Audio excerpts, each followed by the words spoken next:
آج خطبہ جمعۃ المبارک کے اندر ہماری ہونے والی گفتگو کا عنوان معجزات نبوت، جیسا کہ پروقار عظیم الشان موضوع ہے۔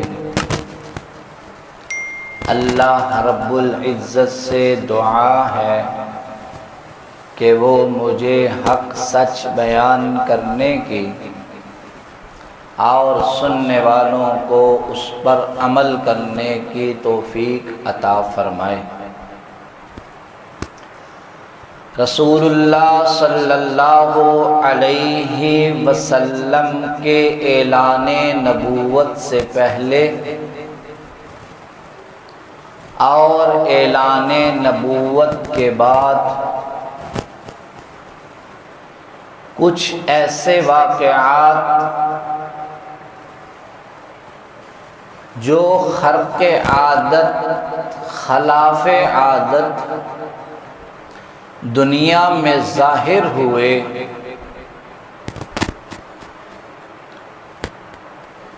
یہ تمام تر واقعات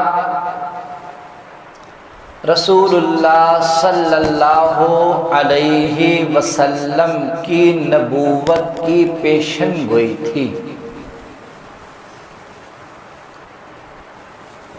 جو واقعہ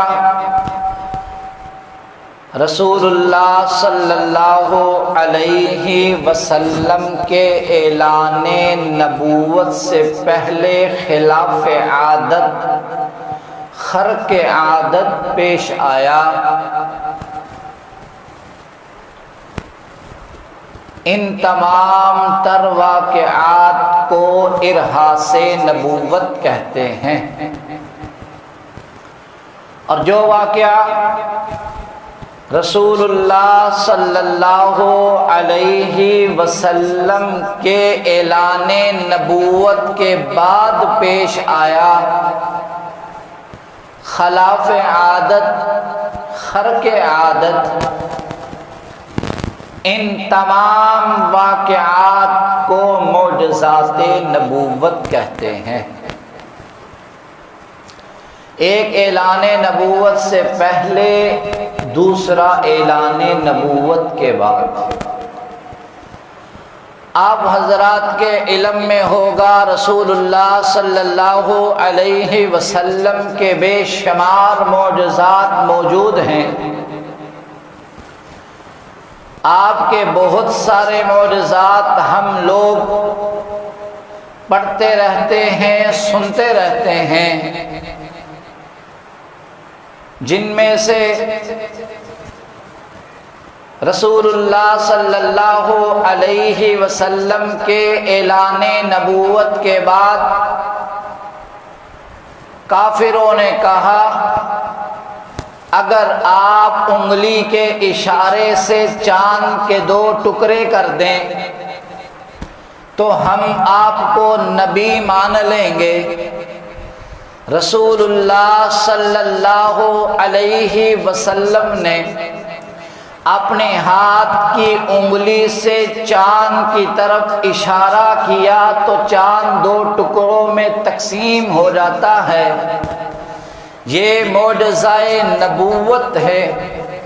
پھر ابو جہل نے کہا کہ اے محمد، اگر تم رسول ہو، اگر تم نبی ہو، اگر تم پیغمبر ہو، اگر تم اللہ کے برگزیدہ اور اللہ کے مقرب بندے ہو تو پھر تم بتاؤ کہ میری مٹھی میں کیا ہے۔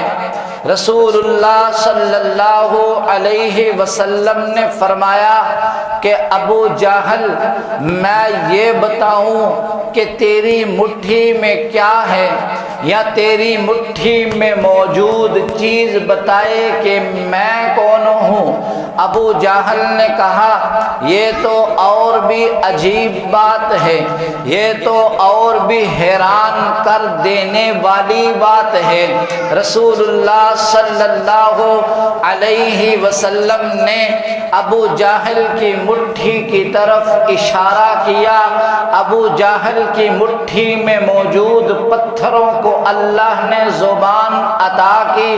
پتھروں نے زبان حال سے کہا اشہد ان لا الہ الا اللہ و اشہد ان محمدا عبدہ و رسولہ۔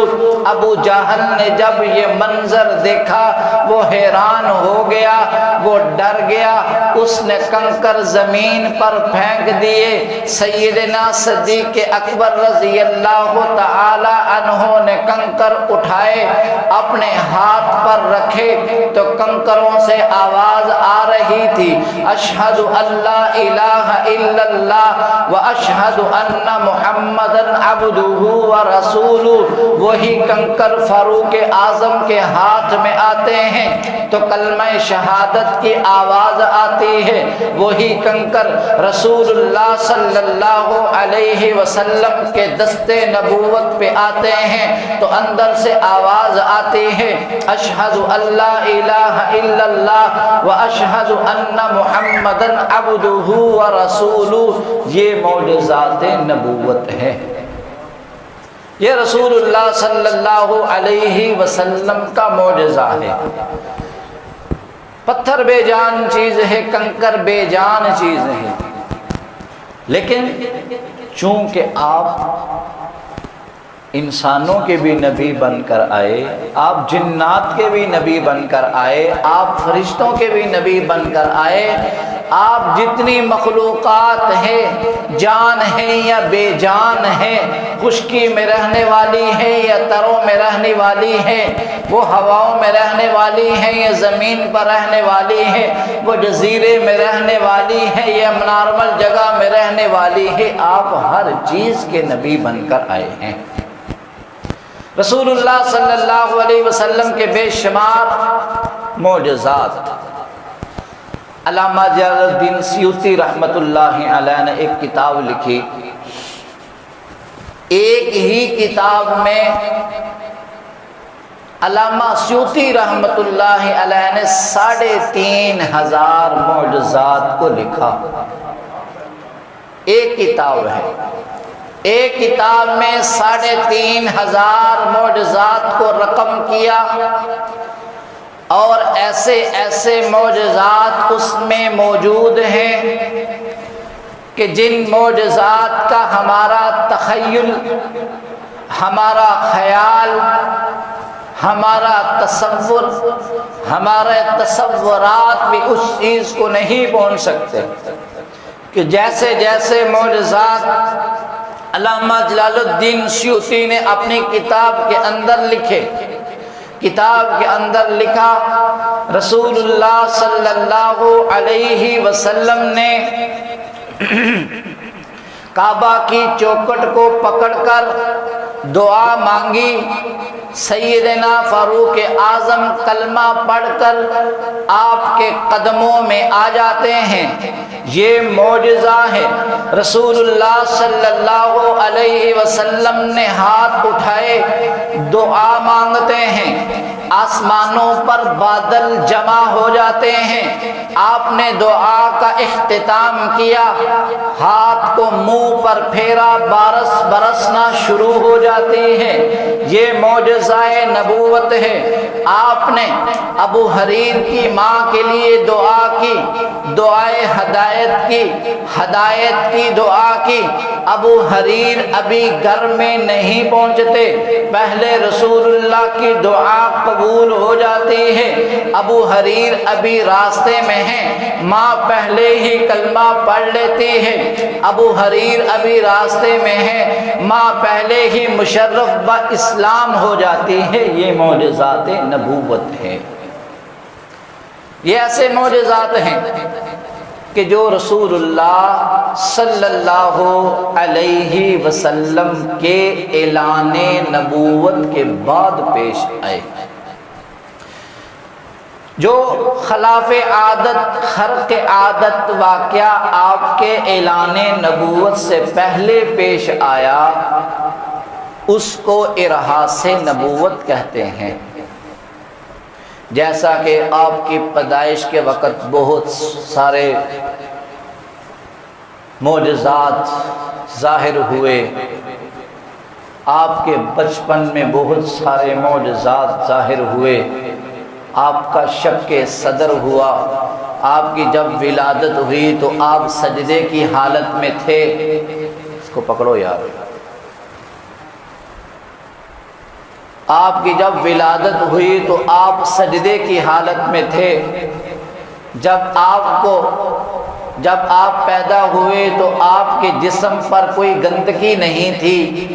دائی نے کہا کہ بچے کو نہلایا جائے، جو غیب سے آواز آتی ہے، بچے کو نہلایا جائے، بچے کو صاف کیا جائے۔ غیب سے آواز آئی، تم اس بچے کو کیا صاف کرو گے؟ یہ تو سارے جہاں کو صاف کرنے کے لیے آیا ہے۔ جو اعلان نبوت سے پہلے واقعہ خلاف عادت خرف عادت پیش آیا اس کو ارہاس نبوت کہتے ہیں۔ جو اعلان نبوت کے بعد پیش آیا اس کو معجزات نبوت کہتے ہیں۔ سیدنا اسماعیل علیہ السلام چھوٹے بچے ہیں، معصوم ہیں، کم سن ہیں، دودھ پینے کی عمر ہے۔ آپ دوستوں نے بہت دفعہ یہ واقعہ سنا ہوگا، پڑھا ہوگا، لیکن اس واقعہ سے میں رسول اللہ کا معجزہ نکال کر آپ کو سنانا چاہتا ہوں۔ سیدنا ابراہیم علیہ السلام ابو الانبیاء، بہت سارے نبیوں کے باپ، ان کے لختے جگر سیدنا اسماعیل علیہ السلام 6 ماہ کی عمر ہے۔ اللہ کا حکم آ گیا کہ بیوی اور بچے کو جنگل میں چھوڑ آؤ۔ سیدنا ابراہیم علیہ السلام نے بیوی کو لیا، بچے کو لیا، جنگل میں چھوڑ آئے۔ کچھ دن وہاں بیوی اور بچہ اکیلے تنو تنہا رہے۔ کچھ دن رہنے کے بعد جو کھجوریں تھیں وہ کھجوریں ختم ہو گئیں، جو توشہ ساتھ لیا ہوا تھا وہ توشہ بھی ختم ہو گیا، جو پانی تھا پانی بھی ختم ہو گیا۔ قصہ مختصر، جو کھانے پینے کی چیز تھی وہ ختم ہو گئی۔ جب چیز ختم ہو گئی، ماں بھی بھوکی ہے، بچہ بھی بھوکا ہے، لیکن ماں کے دل کے اندر اولاد کی ایسی محبت ہوتی ہے، ماں اپنی تکلیف دیکھ کر تو برداشت کر سکتی ہے لیکن بچے کی تکلیف کو برداشت نہیں کرتی۔ جب ماں نے دیکھا کہ بچہ رو رہا ہے، بچہ چیخ رہا ہے، بچہ بل بلا رہا ہے، بچہ سسکیاں لے کر رو رہا ہے، پھر ماں سے برداشت نہ ہوا۔ ماں کبھی صفا کی طرف دوڑتی ہے، ماں کبھی مروہ کی طرف دوڑتی ہے، مروہ سے پھر صفا، صفا سے پھر مروہ چکر لگا رہی ہے، پاؤں میں جوتا نہیں ہے، دوڑ رہی ہے۔ بچے کے لیے کوئی چیز مل جائے، کھانے کے لیے کوئی پھل مل جائے، پینے کے لیے کوئی چشمہ مل جائے، لیکن یہ اللہ نے معجزہ دکھانا تھا۔ کھانے پینے کے لیے کوئی چیز تو نہ ملی، لیکن سیدنا اسماعیل علیہ السلام کی عمر ابھی 6 ماہ عمر تھی۔ آپ نے 6 ماہ کی عمر کے بچے نے زمین پر ایڑی کو رگڑا تو اللہ نے وہاں سے چشمہ جاری کر دیا، جس کو ہم زمزم کا چشمہ کہتے ہیں۔ جس کو کیا کہتے ہیں؟ جس کو زمزم کا چشمہ کہتے ہیں۔ یہ سیدنا اسماعیل علیہ السلام کا معجزہ تھا۔ کس کا معجزہ تھا؟ یہ سیدہ ہاجرہ کا معجزہ نہیں تھا۔ کیوں؟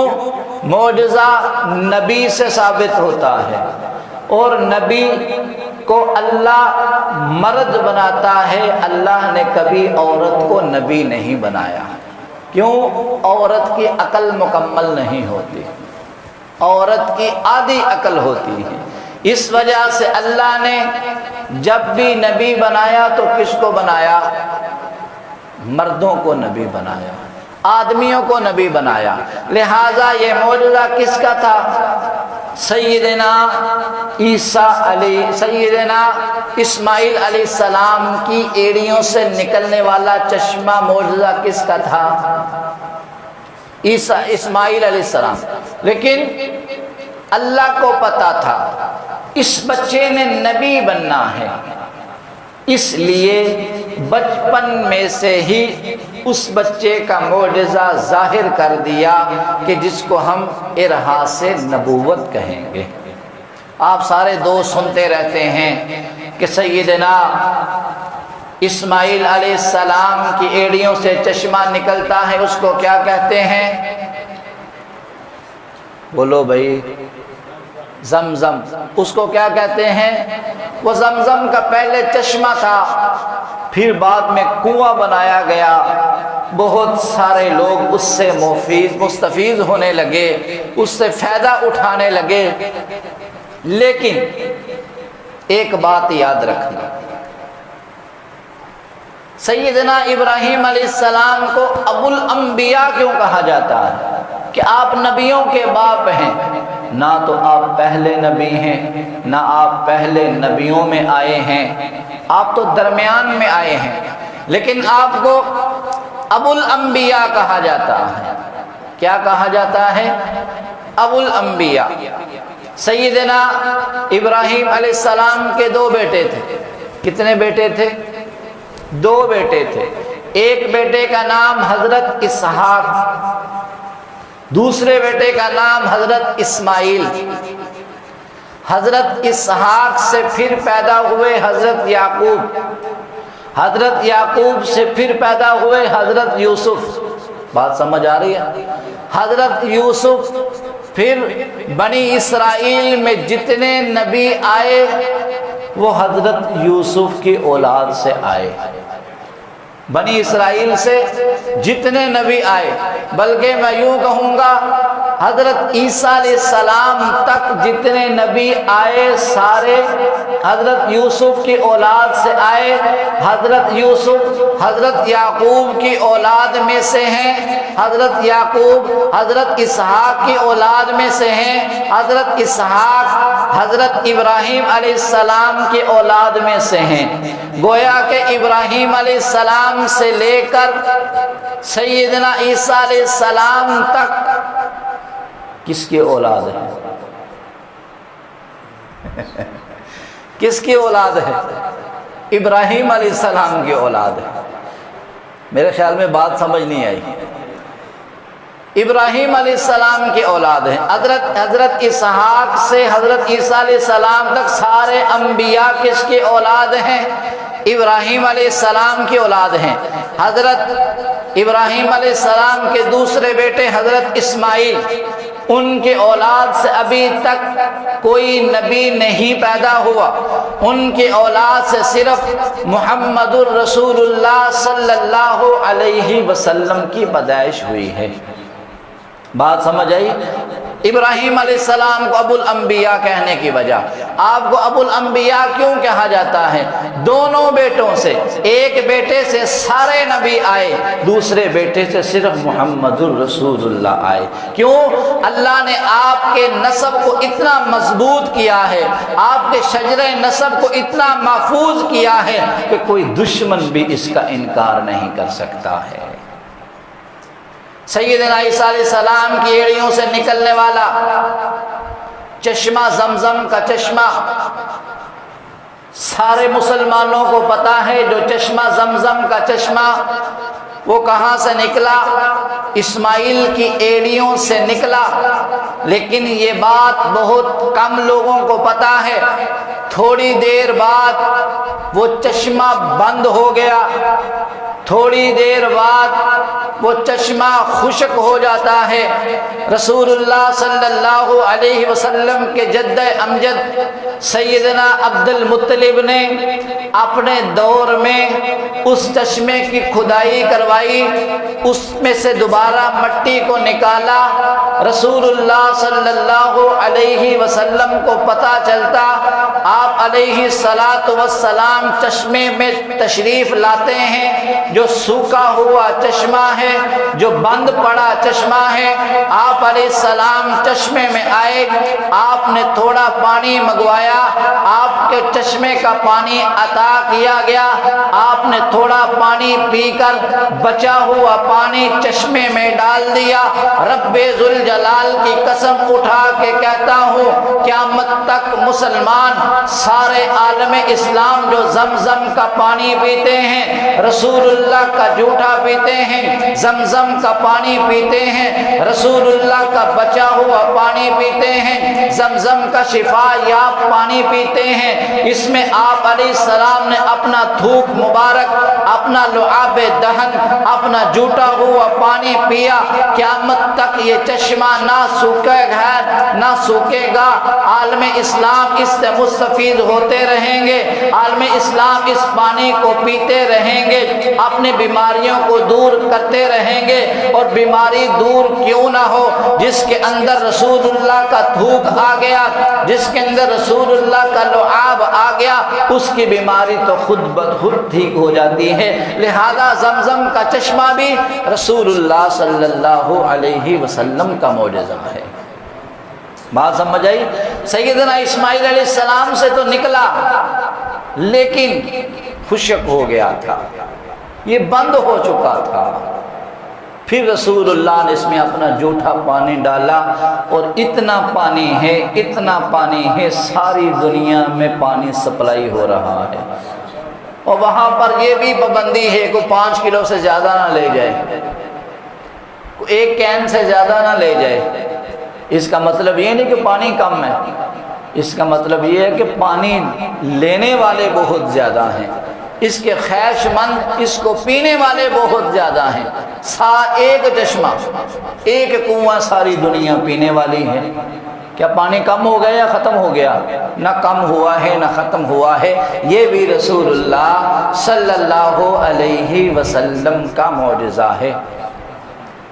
آپ کے بہت سارے معجزات قرآن پاک میں بھی، قرآن پاک سے بھی ثابت ہیں، احادیث مبارکہ میں بھی موجود ہیں، تاریخ کے اندر بھی آپ کے معجزات موجود ہیں۔ ایک دفعہ رسول اللہ صلی اللہ علیہ وسلم ایک صحابی کے گھر میں چلے گئے، دروازے پہ دستک دی، اندر سے عورت نے آواز دی، کون؟ آپ نے بتایا کہ میں محمد الرسول اللہ صلی اللہ علیہ وسلم۔ آپ نے پوچھا کہ آپ کے خاوند کہاں ہیں؟ عورت نے بتایا کہ وہ کسی کام سے گئے ہیں، آپ کے ساتھ اور بھی ساتھی تھے۔ تو آپ نے صحابی کی عورت سے کہا کہ گھر میں کھانے کے لیے کوئی چیز ہے؟ اس عورت نے کہا، فدا کا ابی و امی یا رسول اللہ، آپ پر ہمارا ماں باپ قربان ہو، ہمارے گھر میں کھانے کے لیے کوئی چیز نہیں ہے۔ مسلمانوں، صحابہ کی زندگی کو دیکھو، ہم طرح طرح کا کھانا کھا کے 2 3 4 4 ایک ہی وقت میں قسم کا سالن کھا کے اللہ کی ناشکری کرتے ہیں۔ صحابہ کی زندگی کو دیکھو، جن کی قربانی کی وجہ سے دین ہم تک پہنچا۔ صحابہ ہیں جن کو اللہ نے رضی اللہ عنہم ورضوا عنہ کہا، جن کو اللہ نے جنت کی بشارت دی، جنت میں ہی بتا دیا کہ یہ جنتی ہیں، گھر میں کھانے کے لیے کوئی چیز نہیں ہے۔ ہم 1 مہینے کا، 2 مہینے کا، 3 مہینے کا راشن کٹھے ڈال لیتے ہیں، پھر بھی اللہ کی ناشکری کرتے ہیں، پھر بھی ہم اللہ کی عبادت سے باغی ہیں۔ عورت نے کہا، یا رسول اللہ، گھر میں کھانے کے لیے کوئی چیز نہیں ہے، ہاں ایک بکری ہے، یہ بھی اتنی لاغر ہے، کمزور ہے، اس کے تھنوں سے دودھ خشک ہو چکا ہے۔ رسول اللہ صلی اللہ علیہ وسلم نے اس عورت سے کہا کہ مجھے ایک برتن دو۔ عورت نے برتن دیا، آپ اس بکری کے پاس بیٹھ گئے، بسم اللہ الرحمن الرحیم پڑھ کر اس کے تھنوں کو ہاتھ لگایا تو اس کے تھنوں میں دودھ بھر آیا۔ تھوڑے لوگوں نے کہا سبحان اللہ، پتہ نہیں بال پسند نہیں آئی۔ رسول اللہ نے دستے مبارک بکری کے تھنوں کو لگایا تو تھنوں سے دودھ بھر آیا۔ آپ نے دودھ نکالنا شروع کیا تو برتن بھر گیا۔ برتن آپ نے ساتھیوں کو دیا، صحابی کی بیوی سے کہا کہ دوسرا برتن دو، اس نے دوسرا برتن دیا، دوسرا برتن بھی بھر گیا۔ اس نے تیسرا برتن دیا، تیسرا برتن بھی بھر گیا۔ چوتھا برتن دیا، پانچواں برتن دیا۔ پھر رسول اللہ نے کہا کہ گھر کے اندر کوئی برتن ہے تو دو۔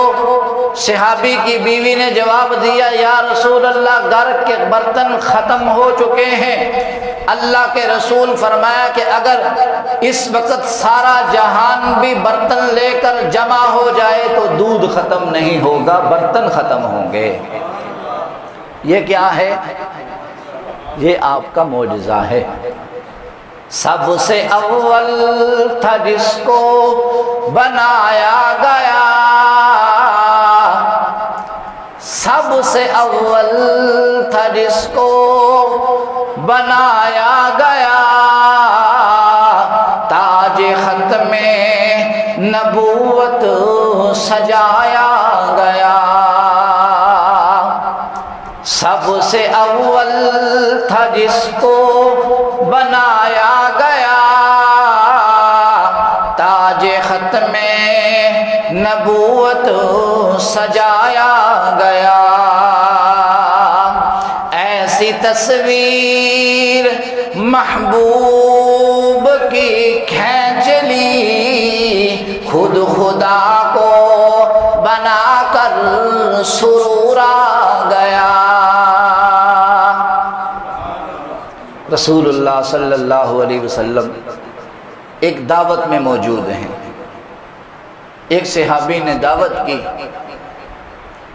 ایک صحابی بطور باورچی تھے، کھانا پکانے والے تھے۔ انہوں نے کھانا پکایا بھی پتیلے میں، اور پتیلے میں بیٹھ کے تقسیم کرنے کے لیے۔ رسول اللہ بھی موجود ہیں، دیگر صحابہ بھی موجود ہیں۔ وہ باورچی جو صحابی تھا وہ تقسیم کر رہا تھا۔ رسول اللہ صلی اللہ علیہ وسلم نے کہا کہ مجھے بکرا پکا ہوا تھا۔ آپ نے کہا کہ مجھے دستی کا گوشت دو، جو آگے والا بازو ہوتا ہے نا بکرے کا، اس کو دستی کا گوشت کہتے ہیں، وہ بڑا لذیذ ہوتا ہے اور آپ کو بڑا پسند تھا۔ آپ نے کہا کہ مجھے دستی کا گوشت دو۔ اس صحابی نے دستی کی بوٹی ڈال کر دی، آپ نے نوچ نوچ کر کھائی۔ کھا کر فارغ ہوئے تو آپ نے اس باورچی سے پھر دوبارہ کہا کہ مجھے دستی کا گوشت دو۔ اس باورچی نے پھر دوسری دستی نکال کر رسول اللہ صلی اللہ علیہ وسلم کے سامنے پیش کی اور آپ نے نوش فرمائی۔ دونوں دستیاں آپ نے کھا لی۔ تیسری مرتبہ پھر رسول اللہ صلی اللہ علیہ وسلم نے کہا کہ مجھے دستی کا گوشت دو۔ تو اس باورچی نے کہا کہ یا رسول اللہ، ایک بکرے میں دو دستیاں ہوتی ہیں، وہ دو ہی دستیاں آپ نے نوش فرما لی، اب اس میں دستی نہیں ہے۔ آپ علیہ السلام نے فرمایا اللہ تیرا بھلا کرے، اگر تو انکار نہ کرتا، اگر تو پتیلے میں ہاتھ ڈال لیتا، اللہ تجھے قیامت تک دستیاں عطا کرتا۔ تو نے انکار کر دیا، جب تو نے انکار کر دیا تو وہ برکت ختم ہو چکی ہے، اس میں برکت نہیں رہی۔ اگر تو ہاتھ ڈال لیتا، جتنی دیر تک تو ہاتھ ڈالتا رہتا، اللہ تجھے دستی عطا کرتا رہتا، یہ رسول اللہ صلی اللہ علیہ وسلم کا معجزہ تھا۔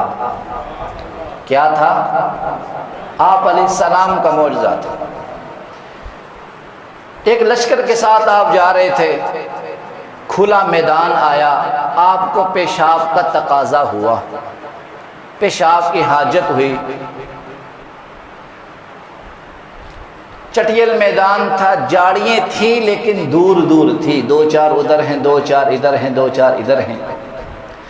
حضور علیہ السلام نے حضرت جابر سے حکم کیا کہ اے جابر، ان جاڑیوں کو کہو کہ ایک جگہ جمع ہو جائیں، میں نے پیشاب کرنا ہے۔ حضرت جابر جاڑیوں کے پاس جاتے ہیں، جاڑیوں کو کہتے ہیں کہ اللہ کے رسول کو تقاضا ہے ایک جگہ جمع ہو جائیں۔ جب جاڑیوں نے یہ بات سنی، ادھر والی جاڑی بھی ایک جگہ، ادھر والی جاڑی بھی، مشرق والی، مغرب والی، شمال والی، جنوب والی، ایک جگہ ساری جاڑیاں جمع ہو جاتی ہیں۔ رسول اللہ وہاں پیشاب فرماتے ہیں۔ جب آپ پیشاب فرما کر فارغ ہوئے تو آپ نے جاڑیوں کو حکم دیا کہ اپنی اپنی جگہ چلی جاؤ، تو جاڑی جہاں جہاں سے آئی تھی وہاں وہاں چلی گئیں۔ یہ معجزہ نبوت ہے۔ یہ کیا ہے؟ بولو بھائی، یہ کیا ہے؟ کہا ہے کس نے کہ سرتاج اولیاء نہ کہو، کہا ہے کس نے کہ سردار اولیاء نہ کہو، کہا ہے کس نے کہ خاتم الانبیاء نہ کہو، کہا ہے کس نے امام الانبیاء نہ کہو۔ یہی ہے فلسفہ قل انما انا بشر، کہ خدا کے بعد تم سبھی کچھ کہو مگر تم خدا نہ کہو۔ رسول اللہ صلی اللہ علیہ وسلم اپنے صحابہ کے ساتھ سردی کا موسم، آپ باغات میں چلے گئے، آپ علیہ السلام کو بھوک کا تقاضا ہوا، آپ کو بھوک لگی ہوئی تھی۔ سیدنا صدیق اکبر، سیدنا فاروق اعظم، سیدنا عثمان بن عفان، سیدنا علی المرتضی، دیگر صحابہ آپ کے ساتھ ہیں۔ صحابہ نے بھی بھوک کی طلب کی، یا رسول اللہ بھوک لگی ہوئی ہے، کھانے کے لیے کوئی چیز نہیں، سردی کا موسم ہے، آپ دوستوں کے لیے اطلاع ہے جو کھجور پکتی ہیں تو وہ گرمی کا موسم ہوتا ہے، یہ سردی کا موسم تھا۔ رسول اللہ کو پتا تھا یہاں سے کھجور بھی نہیں ملے گی، صحابہ کو پتا تھا یہ کھجور کا موسم نہیں ہے۔ رسول اللہ صلی اللہ علیہ وسلم حضرت علی کو حکم دیا، اے علی جاؤ اور کھجور کے درخت کو جا کے کہو محمد الرسول اللہ اور اس کے ساتھیوں کو کھجور کی طلب ہے، وہ کھجور کھانا چاہتے ہیں۔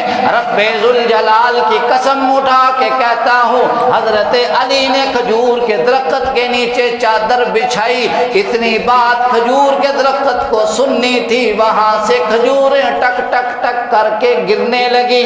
سیدنا علی المرتضی نے چادر کو باندھ کر رسول اللہ کی خدمت میں پیش کیا، آپ نے بھی کھجوریں کھائیں اور آپ کے ساتھیوں نے بھی کھجوریں کھائیں۔ یہ کیا ہے؟ یہ معجزہ نبوت ہے۔ یہ کیا ہے؟ یہ معجزہ نبوت ہے۔ رسول اللہ صلی اللہ علیہ وسلم کی اس دنیا سے پردہ کر جانے کے بعد آپ کی ایک اونٹنی تھی، اس نے کھانا پینا چھوڑ دیا، اس نے کھانا پینا چھوڑ دیا، یہاں تک چھوڑ دیا کہ بھوکھی مر گئی لیکن کوئی چیز نہیں کھائی۔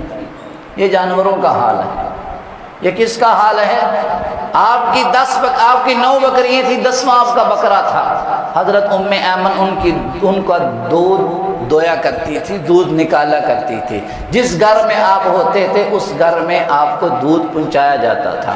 رسول اللہ صلی اللہ علیہ وسلم فجر کی نماز پڑھ کر باہر آئے تو باہر مسجد کے سامنے دیکھا بیڑیے، کافی سارے بیڑیے، پورا لشکر ہے بیڑیوں کا۔ بیڑیوں نے کہا کہ یا رسول اللہ، جنگل کے اندر آپ کے صحابہ کی بکریاں ہیں اور ہمارا دل نہیں کرتا کہ ہم نبی کے صحابہ کی بکریوں پر حملہ کریں۔ جنگل کے بیڑیا بھی نبوت کا اعتراف کر رہا ہے، جنگل کا بیڑیا بھی یہ چیز مان رہا ہے کہ یہ رسول اللہ کے صحابہ کی بکریاں ہیں۔ ہم انسان ہو کر رسول اللہ کی نہیں مان رہے، ہم انسان ہو کر اللہ کی نہیں مان رہے۔ رسول اللہ صلی اللہ علیہ وسلم کے بہت سارے معجزات، جیسا کہ میں نے پہلے بھی ذکر کیا کہ 3500 معجزات صرف ایک ہی کتاب میں موجود ہیں، لیکن آپ کا سب سے بڑا جو معجزہ ہے، آپ دوستوں کو آج بچا دوں، آپ کے معجزات میں سے سب سے بڑا، سب سے اعلیٰ، سب سے بامقام جو معجزہ ہے وہ قرآن پاک ہے۔ کون سا معجزہ ہے؟ قرآن پاک ہے۔ اور دوسرا، رسول اللہ صلی اللہ علیہ وسلم کے بڑے معجزوں میں سے ایک معجزہ، سبحان الذی اسرا بعبدہ لیلا من المسجد الحرام الى المسجد الاقصى بارکنا حولہ لنریہ من آیاتنا انہ هو السمیع البصیر۔ سب سے بڑا معجزہ کون سا؟ سب سے بڑا معجزہ قرآن ہے۔ قرآن کے بعد معجزہ معراج ہے۔ آپ کو اپنے محبوب نے، اللہ نے اپنے محبوب کو آسمانوں پر بلایا۔ اللہ مالک الملک ذو الجلال والاکرام، المقسط الجامع الغنی المغنی المانع الضار النافع النور الہادی البدیع ہے۔ اللہ ہر چیز کا مالک ہے، اللہ سارے جہانوں کا بادشاہ ہے۔ بادشاہ نے اپنے محبوب کو آسمانوں پر بلایا، محبوب آرام کر رہے ہیں، اللہ کا حکم آ گیا، جبرائیل علیہ السلام آگے، اللہ آپ کو عرشوں پر بلا رہا ہے۔ آپ حضرات کو پتہ ہے کہ جب بادشاہ کسی کو بلائے تو وہ پھر اپنی شان شان تحفہ عطا کرتا ہے۔ کیا کرتا ہے؟ اپنی شان شان کیا عطا کرتا ہے؟ تحفہ عطا کرتا ہے۔ تو اللہ سے بڑا کوئی بادشاہ ہے؟ اللہ سے بڑا کوئی شاہ ہے جو سارے جہانوں کا بادشاہ ہے، سارے جہانوں کا پالنے والا؟ الحمدللہ رب العالمین، سارے جہانوں کو پالنے والا ہے۔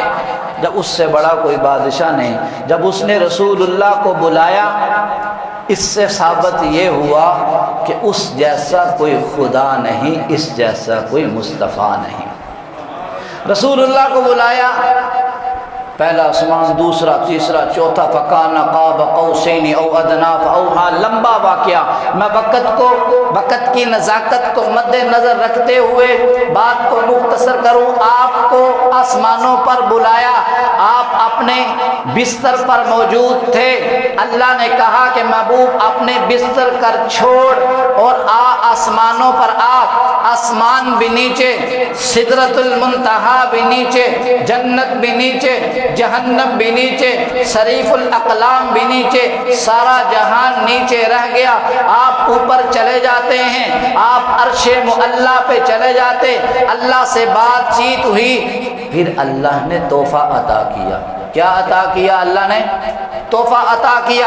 دوستو، آخری بات کو یاد رکھنا، اللہ نے حج کو حکم کیا، اللہ نے حج کا حکم دیا تو احکام زمین پر آئے۔ اللہ نے زکوٰۃ کو فرض کیا، حکم زمین پر آیا۔ اللہ نے قربانی کو فرض کیا، حکم زمین پر آیا۔ جہاد کو فرض کیا، حکم زمین پر آیا، لیکن رب ذوالجلال کی قسم اٹھا کے کہتا ہوں جب اللہ نے نماز کو فرض کیا تو احکام زمین پر نہیں آئے، حکم زمین پر نہیں آیا، بلکہ اللہ نے آمنہ کے لال کو، حلیمہ کے در یتیم کو، عبداللہ کے لفتے جگر کو، عائشہ کے دلارا کو عرش معلیٰ پر بلا کر اللہ نے نماز کا تحفہ عطا کیا۔ یہ کیا ہے؟ آپ کا معجزہ ہے۔ نماز کا تحفہ آپ کا معجزہ ہے، لیکن ہم نماز نہیں پڑھتے۔ ہم کیا کرتے ہیں؟ کسی عبادت کے لیے اعلان نہیں کیا جاتا۔ نماز کے لیے روزانہ 5 مرتبہ ہر مسجد، ہر کوچہ، ہر گلی، ہر مدرسے سے اعلان ہوتا ہے، حی علی الصلاۃ، حی علی الفلاح، آؤ نماز کی طرف، آؤ کامیابی کی طرف، الصلاۃ خیر من النوم، نماز نیند سے بہتر ہے۔ زکوٰۃ کے لیے اعلان نہیں، حج کے لیے اعلان نہیں، قربانی کے لیے اعلان نہیں، جہاد کے لیے اعلان نہیں۔ 5 مرتبہ دن میں اعلان کس کے لیے ہوتا ہے؟ نماز کے لیے۔ اس سے مطلب کیا ہے کہ نماز بڑی اہم چیز ہے۔ نماز غریب امیر کو نہیں دیکھتی۔ جہاد وہ کرے گا جس کے پاس طاقت ہے، حج وہ کرے گا جس کے پاس مال ہے، زکوٰۃ وہ دے گا جو صاحب نصاب ہے، قربانی وہ کرے گا جو صاحب استطاعت ہے، لیکن نماز کے لیے غریب ہو، امیر ہو، چھوٹا ہو، بڑا ہو، مرد ہو، عورت ہو، کالا ہو، کوٹا ہو، پنجابی ہو، سرائکی ہو، سندھی ہو، پٹھان ہو، جیسے بھی ہو، نماز اس پر فرض ہے۔ نماز کیا ہے؟ فرض ہے۔ 29واں پارہ سورہ مدثر، فی جنات یتساءلون عن المجرمین ما سلککم فی سقر قالوا لم نک من المصلین۔ جنت والے جہنم والوں سے سوال کریں گے۔ قرآن کی بات بتانے لگا ہوں دوستو، توجہ کرنا۔ وہ قرآن جس کو اللہ نے لا ریب فی کتاب کہا، جس کے اندر کوئی شک و شبہ نہیں، جس کے اندر کوئی تشبیہ نہیں، جس کے اندر کوئی شک نہیں پیدا کر سکتا، جس کا کوئی انکار نہیں کر سکتا۔ اللہ قرآن میں فرمایا فی جنات